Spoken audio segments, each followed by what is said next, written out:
शाहू स्टेडियमवर सुरू असलेल्या चंद्रकांत चषक फुटबॉल स्पर्धेत आज संयुक्त जुना बुधवारपेठ विरुद्ध बालगोपाल तालीम मंडळ यांच्यात सामना झाला. सामन्याच्या पूर्वार्धात बालगोपालच्या जॉर्ज यानं पहिला गोल करून संघाला आघाडी मिळवून दिली. त्यानंतर संयुक्त जुना बुधवारच्या खेळाडूंनीही गोलसाठी शर्थीचे प्रयत्न केले, मात्र त्यांना यश आलं नाही. सामन्याच्या पूर्वार्धापर्यंत बालगोपालची आघाडी कायम राहिली. मात्र उत्तरार्धात संयुक्त जुना बुधवारपेठच्या संघानं आक्रमक खेळ केला.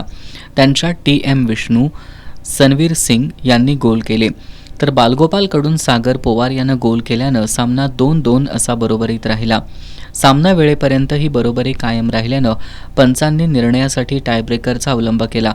यामध्ये संयुक्त जुना बुधवारपेठ संघानं 4-2 अशा गोलफरकानं विजय मिळवून स्पर्धेची अंतिम फेरी गाठली.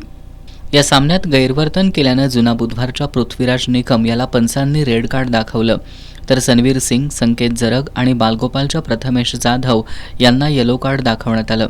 दरम्यान उद्या सामन्याला सुट्टी असल्यानं रविवारी संयुक्त जुना बुधवारपेठ आणि खंडोबा तालीम या संघांदरम्यान विजेतेपदासाठी लढत होणार आहे.